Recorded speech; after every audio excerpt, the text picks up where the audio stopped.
Hey guys, Eric and Roth here to talk about the penultimate episode of Breaking Bad. Penultimate. I love that word. Love it.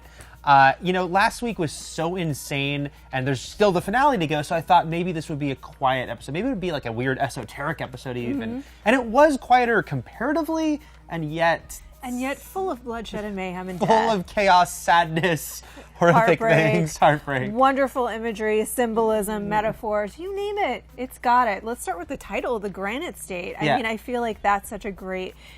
It was really interesting. I was sitting there going, you know what we never came back to? Gray matter. Yeah. I was picturing that scene in my head of when he was in his innocence and his passion, sort of speaking to Gretchen about chemistry and what it meant to him, and thinking we never came back to that. And 2 minutes later, we did. Thank you, Vince Gilligan. Everything, it all percolates up again. The thing throughout the series, that Walt's hubris always gets the best of him. It's always causing his downfall and causing downfall for other people. So in this episode, for instance, Saul again gives him an out. Says, "Why don't you just come clean?" And that will really free Skylar. You tried last week, but now we're seeing that it's not that simple. That she's got no money. That everyone still thinks she's guilty of something. But he won't do it. Again, it has to be on his terms. Yeah, I think it's that you really see Saul's pragmatism set against Walt's vanity in that moment, and it's really sad. It's like somebody who had been an A-list star still acting up when it's sort of over for them. Right. And they don't get it yet, and they can't get away with the shenanigans anymore. Yeah. And he says it's over, and there was such a beautiful moment where he can't even get the threat out because he's coughing because it's really, really done. And the whole illusion of Heisenberg is starting to crumble because that's all it was. And the truth of the ugliness of what he is and what he is engaged in is coming out. It doesn't feel heroic anymore. Oh, no, not at all. Not in any single way. I mean, anybody that sort of still feels that way, I'm confused by, because I think that the true grit and horror of just the meth trade also has come to the forefront. Yeah, and you mentioned, the gray matter thing. It's like, once again, though, that is what lights the fire under him. Oh, yeah. Once again, seeing these people taking his credit away. Dismissing him as irrelevant. Right, dismissing him as relevant. And there's two things going on. They are dismissing what he has done as far as gray matter is concerned. In the same conversation, it's pointed out to him that his meth, the blue meth, is being circulated, and he knows he's not the one behind it. So you have to wonder how much both those things are now fueling him. His anger over the fact that they're acting like he wasn't important to gray matter, and the fact that someone else is getting credit for his meth now. Yeah, and I think it's interesting because, again, it's like that granite state in Walt, that unmovable part of him is the part of him that feels so wounded and insignificant because he made this horrible, horrible decision. It's that point in your life where you cut off your nose to spite your face because you're so young and stupid you think that it'll come back around again, but it's not.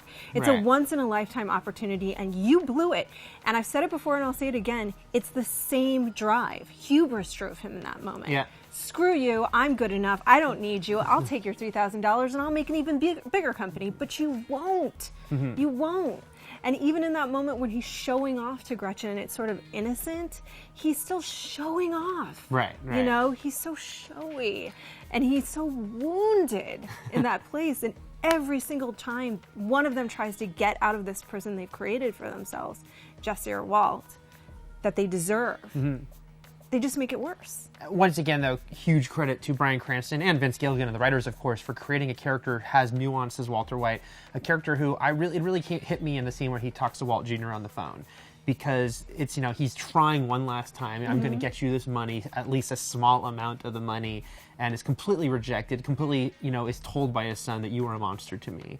And I thought such a spectacular scene because I both felt you were getting what you deserve, and I felt a little bad for him. That was the combination of how good his performance is and how much we know Walt has this fully formed character that has completely, he does deserve this treatment, and yet at the same time we're like, this is a tragic story of what he has done to himself and his life and his family. Yeah, I think you have to feel compassion because it really, as bad as he is, and he's terrible, it's a lot to lose. Yeah. And I think that was the other great thing about the Charlie Rose moment, because it illustrated everything that he had lost and where he's coming from, because imagine if you lost that much. Yeah.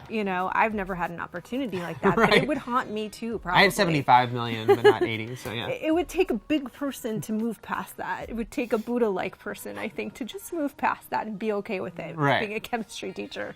But it also illustrated how far he's come, and in the fact that he thinks that this is his life's work, that he really believes that this meth empire was his second chance to give his children a legacy, you know? Yeah. But it's just all crumbled around him. It's done, it's destroyed.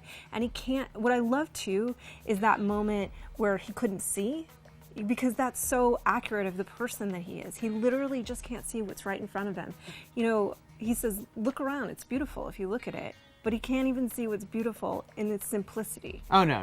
He's it was a kind of the very saddest portrayal we'd ever seen of Walter White as just sort of a pathetic creature, as you said. It's like, you know, he's basically dying there in this cabin for most of the episode, and it's just, and he's got this barrel of money that's completely worthless, you know, at this point.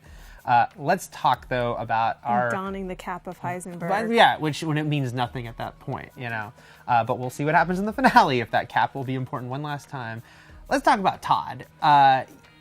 Amazing how scary this character is. It's such a depiction of a guy who's just blank behind the eyes, and it's almost like that whole thing. It's like he's almost a better Dexter than Dexter in some way, as far as the original depiction of Dexter as a guy who is faking human emotion. That's what I feel about Todd, is like he knows what he's supposed to say and he knows how he's supposed to respond, so he's a very polite boy. And but it's so creepy because everything he does, like even he commits such atrocious acts, and you know, it's I didn't think they would go as far as they went with him actually killing Andrea in front of Jesse like that. And again, just, you know, nothing personal, and he says it in such a blank way, and we know he means it.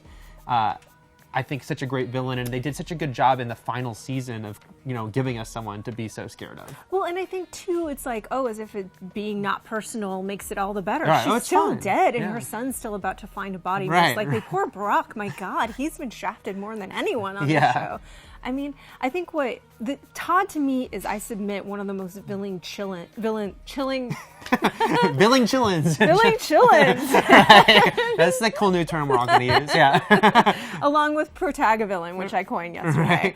Right. He is one of the most chilling villains that we've ever seen. He is in cold blood, personified.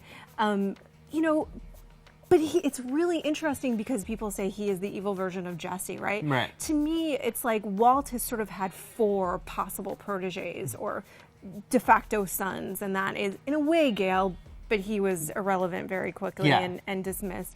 Jesse, Walt Jr., and of course Todd. And he is, and all of those sort of, when you put them all together, they create the totality of who Walter is. Right. You know, of who the complex person that he is.